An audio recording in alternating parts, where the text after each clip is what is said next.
As the year winds to a close, we thought it'd be valuable to look back at the disease problems producers faced this year and learn more about how they can plan for future seasons. Kevin Korus helps receive and identify samples from growers at UNL's Plant and Pest Diagnostic Lab. We talked with him earlier this week and began by discussing the difficult weather conditions farmers faced in 2014, including plentiful precipitation and hail damage as soybeans emerged. Atypical of the last few years, we had a really cool and wet season throughout most of Nebraska this year, and that aided in a lot of disease progression both early on and later on into the season. So we saw in both corn and soybeans a lot of early season damping off of seedlings and the like, and then some other diseases throughout the year that are more prevalent in the cooler, wetter environments. Specifically in soybeans, what were some of the things that you noticed, or what were some of the samples that were submitted diagnosed for?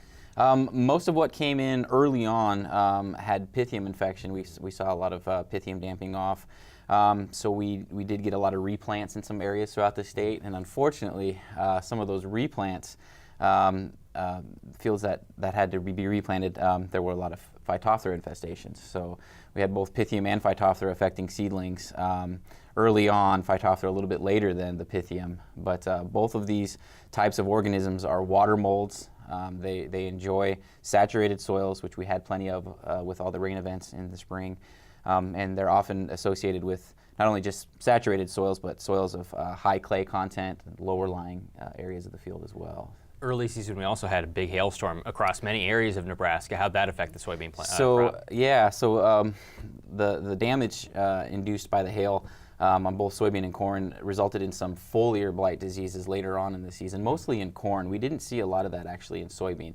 A lot of our soybean diseases mid-season were the brown stem rots, sudden death syndrome, and sclerotinia white mold, which came in. I'm sure the hail didn't help, but they may have been there regardless of the hail events. What can growers do next year if they've had some of these problems in their fields? So identifying the pathogen is this first step. You can't have a good management strategy unless you have the correct identification. So if you know what you had in the past, then you can select resistance. There are resistances available for most of our common plant pathogens. For some of the seedling type diseases in soybeans, there are seed treatments available, and we have a publication out on NebGuide discussing some of those options for seed treatments in soybean. Moving into corn, what were some of the more popular ones that you saw in the diagnostic lab? Again, early on we saw a lot of Pythium damping off in corn, and then later on in the season, because of these hail events, we saw a lot of bacterial leaf blight diseases come along. Goss's wilt was one of them. And northern corn leaf blight was actually a fungal leaf disease, but that was very prevalent because of the cool, wet conditions this year. And then some of the hail events that we had, of course, led to some bacterial stalk rots as well. Any options for those growers in the future? Again, resistance. There are some resistances available for each one of these diseases.